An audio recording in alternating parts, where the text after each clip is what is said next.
Assalamualaikum warahmatullahi wabarakatuh. Nama saya Aisy Ikrimah NIM 2019-0710071. Pada kesempatan kali ini saya akan membahas materi resum dari mata kuliah Psikologi Komunikasi. Materi yang akan saya bahas ada 6. Yang pertama ada sensasi, persepsi, dan memori. Yang kedua ada tipe kepribadian. Yang ketiga, komunikasi kelompok. Yang keempat, teori komunikator. Yang kelima, monologika komunikasi. Dan yang terakhir adalah propaganda komunikasi. Materi yang pertama yaitu sensasi.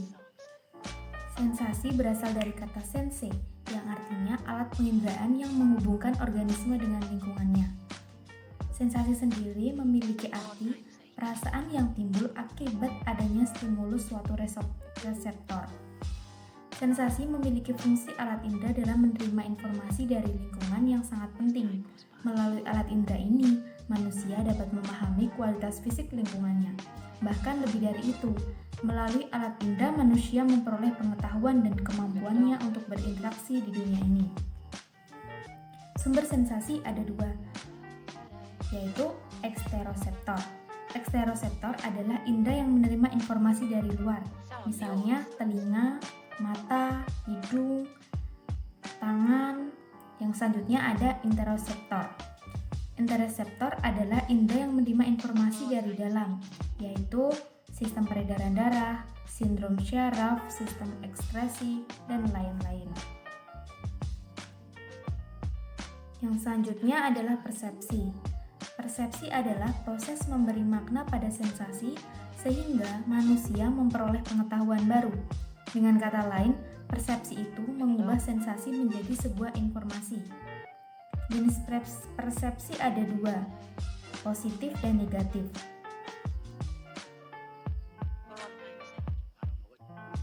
Positif ini artinya persepsi berupa tanggapan yang selaras. Dan persepsi yang negatif ini tanggapan yang tidak selaras. Nah, pada gambar di samping itu bisa dilihat dari 2 sudut pandang. Yang pertama bisa dilihat itu adalah sebuah bunga dengan kupu-kupu di atasnya, dan yang kedua bisa dilihat berupa wajah seorang wanita. Nah, dari ini kita tuh bisa lihat persepsi itu bisa setiap manusia itu bisa berbeda-beda.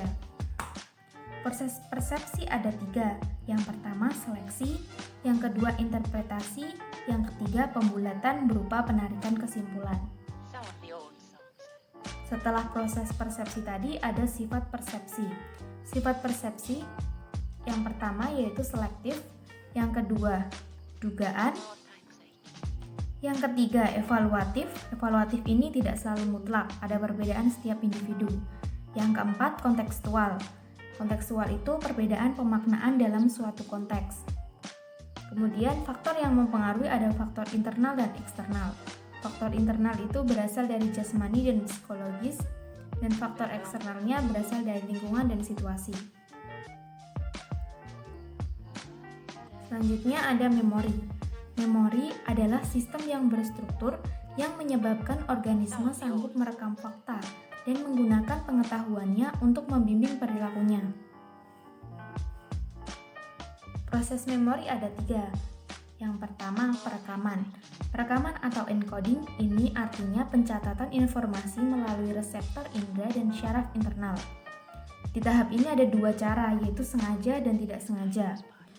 Kemudian proses yang kedua adalah penyimpanan atau storage. Penyimpanan atau storage adalah menentukan berapa lama informasi itu bisa berada dalam penyimpanan kita, dalam bentuk apa dan di mana. Nah, di dalam penyimpanan ini ada 3. Yang pertama sensory memory, short term memory atau jangka pendek, dan yang ketiga ada long term memory atau jangka panjang. Yang ketiga ada pemanggilan atau menimbulkan kembali, yaitu mengingat lagi dengan menggunakan informasi yang sudah pernah disimpan. Di tahap ini ada 2 cara pula, yaitu mengingat kembali dan mengenal kembali. Mengingat kembali itu dengan tanpa bantuan objek, sedangkan mengenal kembali itu dengan dibantu oleh objek sebagai stimulusnya. Jenis memori ada 4. Yang pertama, recall atau peringatan, yaitu proses aktif untuk menghasilkan kembali fakta dan informasi tanpa adanya struktur yang jelas. Yang kedua, recognition atau pengenalan, yaitu mengenal kembali sejumlah kata. Misalnya kita mengingat nama seseorang dari wajahnya. Kemudian yang ketiga ada relearning atau belajar lagi, yaitu menguasai kembali materi yang sudah pernah diperoleh. Yang keempat ada reintegrasi. Reintegrasi itu merekonstruksi seluruh materi dengan petunjuk memori kecil. Yang selanjutnya ada proses perkembangan memori. Ada prenatal, infancy, early childhood, middle and late childhood, adolescence, early adulthood, middle adulthood, dan yang terakhir ada late adulthood. Kemudian tipe kepribadian personality. Kepribadian itu adalah suatu pola watak yang relatif permanen dan sebuah karakter yang unik dengan memberikan konsistensi sekaligus individualitas bagi perilaku seseorang. Tipe kepribadian yang pertama ada sanguinis. Tipe kepribadian sanguinis ini secara umum mereka cenderung ingin populer dan eksis, ingin disenangi oleh orang lain, hidupnya penuh dengan warna-warni, ia mudah bergaul dan berteman, senang untuk berkumpul-kumpul, senang berbicara tanpa dihentikan, mudah memaafkan, dan gejolak emosinya masih bergelombang. Akan tetapi, orang yang memiliki sifat ini cenderung agak pelupa, sulit berkonsentrasi, tidak fokus pada pendirian, sulit tepat waktu, egois, dan cenderung berpikir pendek. Yang kedua ada melankolis. Melankolis ini agak berseberangan dengan sifat sanguinis. Orang yang memiliki sifat melankolis cenderung teratur, rapi, terjadwal, dan tersusun sesuai pola. Pada umumnya mereka itu menyukai sebuah fakta-fakta, data-data, angka-angka, serta memikirkan segala sesuatu secara mendalam, sehingga ia sering disebut sebagai orang yang analitis, mendalam, serius, dan penuh pemikiran. Orang melankolis selalu ingin serba sempurna dan ingin teratur, tapi dia selalu fokus pada tujuannya. Akan tetapi, sifat ini memiliki kelemahan pula, yaitu dia itu sangat sensitif, susah gembira, suka mengkritik, mudah merasa bersalah, sulit bersosialisasi, dan sulit mengungkapkan perasaan. Sifat yang ketiga yaitu koleris. Koleris ini adalah tipe yang senang sekali mengatur orang dan mendominasi, suka tunjuk-tunjuk dan perintah-perintah orang. Koleris ini bukan tipe orang yang senang berpangku tangan. Ia tidak ingin menjadi penonton dan diam saja dalam sebuah aktivitasnya. Orang-orang cenderung menghindar, menjauh agar tidak mau jadi korban atas kesifatan bosnya. Karakternya yang suka mengatur dan tak mau kalah. Akan tetapi, koleris senang dengan tantangan dan petualangan. Kelebihan koleris adalah dia senang memimpin, senang mendominasi, membuat keputusan, dinamis dan aktif, mandiri, dan berani menghadapi tantangan dan masalah. Kekurangannya dia itu suka memerintah, amat sulit mengaku jika dia bersalah, dan sulit untuk meminta maaf. Kemudian sifat yang keempat ada flegmatis. Flegmatis tidak suka dengan konflik dan cenderung menghindari konflik. Jika diminta melakukan sesuatu, ia akan melakukannya, walaupun sebenarnya ia tidak suka. Ia rela agak berkorban sedikit dan bahkan rela sakit hati. Flegmatis cenderung kurang memiliki semangat, kurang teratur, serta serba dingin menghadapi sesuatu. Kelebihan dari sifat flegmatis ini adalah mudah bergaul, santai, tenang, mudah rukun dan damai, serta biasanya dia menjadi orang yang sebagai orang penengah suatu masalah yang baik. Tapi dia juga memiliki kekurangan, yaitu mudah takut dan khawatir, terlalu pemalu dan pendiam, senang menghindari konflik dan tanggung jawab, keras kepala dan sulit berkompromi. Yang selanjutnya adalah komunikasi kelompok. Komunikasi kelompok adalah pertukaran informasi antara mereka yang memiliki kesamaan dalam hal budaya, linguistik, dan atau geografi. Fungsi komunikasi kelompok ada 5, yaitu fungsi sosial, untuk memelihara dan menetapkan hubungan sosial. Yang kedua, fungsi pendidikan, untuk meningkatkan wawasan dan pengetahuan umum, baik umum maupun khusus. Yang ketiga, fungsi persuasif, untuk mengajak atau mempengaruhi bahkan mengendalikan anggotanya. Fungsi yang keempat, fungsi pemecahan masalah atau pembuat keputusan, untuk mencari alternatif bagi pemecah masalah dalam kelompok. Fungsi yang kelima, fungsi terapi, untuk membantu menterapi para anggota agar mencapai perubahan personal sebagaimana yang diinginkan. Faktor pembentuk komunikasi kelompok ada 2, yaitu propinquity dan keseimbangan. Propinquity itu seseorang berhubungan dengan orang lain karena adanya kedekatan ruang dan lingkungannya. Sedangkan kalau yang keseimbangan itu, seseorang merasa tertarik kepada orang lain karena adanya kesamaan sikap dan hobi. Masalah dalam dinamika kelompok ada 4, yaitu pertama kepemimpinan, yang kedua pengambilan keputusan, yang ketiga komunikasi, dan yang terakhir konflik. Faktor pendorong komunikasi kelompok yang pertama ada imitasi. Imitasi ini meniru sebagian dari orang lain, baik sikap maupun tingkah laku. Kemudian yang kedua ada sugesti. Sugesti ini berupa pendapat, pandangan, dan sikap yang diberikan oleh seseorang kepada orang lain dan diterima oleh pihak lain. Yang ketiga ada identifikasi. Identifikasi ini kecenderungan dalam diri seseorang untuk menjadi sama persis seperti orang lain. Yang keempat ada simpati. Simpati ini adalah kecakapan untuk merasa dirinya itu seolah-olah dalam keadaan orang lain, merasa ikut merasakan apa yang diderita orang lain, tapi dia tidak ada tindakan. Nah, kalau yang kelima ini empati. Empati ini hampir sama seperti simpati, tetapi pada empati ini dia ada tindakan untuk membantu. Bentuk-bentuk komunikasi kelompok ada asosiatif dan disosiatif. Asosiatif yang pertama ada akomodasi. Akomodasi itu proses penyesuaian diri untuk mengurangi ketegangan. Yang kedua ada kerjasama. Kerjasama adalah usaha bersama untuk mencapai tujuan bersama. Yang kedua disosiatif. Disosiatif ada 3, dibagi lagi menjadi 3. Yang pertama persaingan.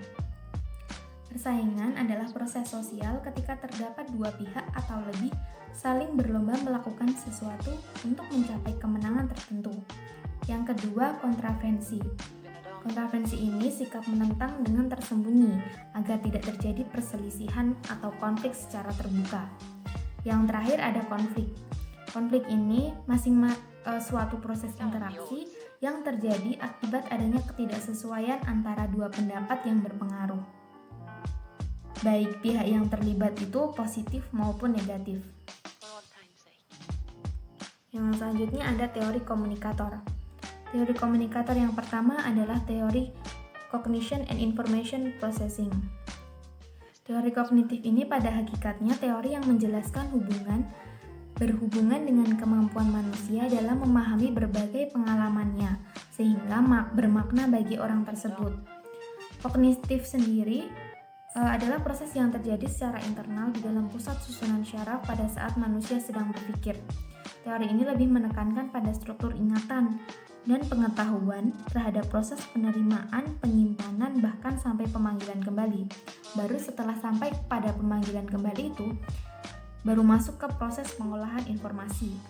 Teori yang kedua adalah Theory of Belief, Attitude, and Value. Teori ini berupa penerimaan pesan yang dianggap paling komprehensif, yang menjelaskan tingkah laku manusia dan perubahan diri seseorang berdasarkan keyakinan, sikap, dan nilai yang dimiliki oleh orang tersebut. Keyakinan di sini maknanya adalah pernyataan yang kita buat tentang diri kita dan dunia. Sedangkan sikap diartikan keyakinan yang terorganisir tentang sebuah objek dan menyebabkan seseorang berperilaku tertentu terhadap objek tersebut. Kemudian yang terakhir ada nilai. Nilai ini arti keyakinan spesifik yang sifatnya sentral di dalam diri seseorang dan bertindak sebagai penuntun hidup. Yang ketiga ada teori kognitif disonansi. Teori ini adalah salah satu pendekatan dengan tingkah laku yang paling penting. berdasarkan prinsip konsistensi. Teori ini mengemukakan bahwa orang termotivasi untuk mengurangi keadaan negatif dengan cara membuat suatu keadaan sesuai dengan keadaan lainnya. Teori ini ada 3 variabel, yaitu yang pertama emosional, yang kedua wisdom of purchase, yang ketiga concern over the deal. Yang keempat ada attribution theory. Teori atribusi menjelaskan bagaimana orang menimbulkan penyebab tingkah laku yang dilakukan diri sendiri atau orang lain. Dan yang terakhir ada teori traits. Teori traits ini berupa tes intelijen, biasanya berupa tes intelijensi yang dilakukan untuk seleksi pemilihan pegawai untuk mengukur kemampuan potensial pada manusia. Selanjutnya ada monologika. Monologika ini adalah ilmu tentang seni. Ilmu tentang seni berbicara di mana hanya ada satu orang yang menjadi pusat pembicaraan, pusat pembicara. Misalnya ada pidato, sambutan-sambutan, monolog, bahkan sampai khutbah. Di dalam monologika ini terdapat 4 cabang. Cabang yang pertama yaitu impromptu. Impromptu ini metode pidato secara mendadak, tapi dia secara tiba-tiba tanpa adanya persiapan sama sekali. Yang kedua, manuskrip. Metode ini membaca naskah dilakukan untuk menyampaikan pernyataan resmi. Dia bisa menggunakan teks. Yang ketiga, modern metoriter. Metode ini pembicara memiliki waktu yang cukup untuk merencanakan, membuat naskah, bahkan sampai menghafalkannya. Kemudian yang terakhir ada ekstemporan. Metode ini dilakukan tanpa adanya naskah, akan tetapi pembicara masih punya kesempatan untuk membuat kerangkanya. Yang selanjutnya ada propaganda komunikasi. Propaganda adalah stigma negatif sebagai argumentasi akal, filsafat, dan pikiran untuk mengait komunikasi. Propaganda ini berupa rangkaian pesan yang bertujuan untuk mempengaruhi pendapat dan kelakuan masyarakat atau sekelompok orang. Dalam propaganda ini ada 7 teknik. Teknik yang pertama, name calling atau labeling, yaitu memberikan asosiasi kepada seorang tapi cenderung negatif. Yang kedua, glittering generality, memberikan asosiasi kepada seorang tetapi pada teknik yang ini dia itu cenderung negatif. Yang ketiga, transfer. Teknik membawa otoritas, dukungan dari orang lain yang dihargai dan disanjung kepada sesuatu yang lain agar lebih diterima. Yang keempat ada testimoni, yaitu pemberian kesaksian berupa kesempatan kepada orang yang setuju dan tidak setuju untuk menyampaikan gagasannya. Yang kelima, plain vox. Teknik ini digunakan dengan upaya meyakinkan sasaran bahwa dia dan gagasan-gagasannya adalah bagus karena mereka merupakan satu bagian.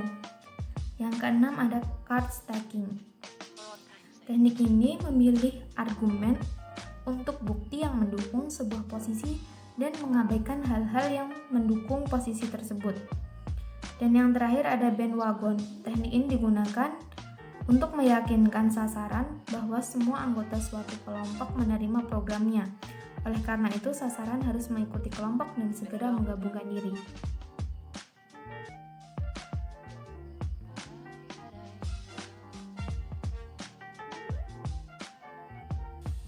Sekian yang bisa saya sampaikan, kurang lebihnya mohon maaf.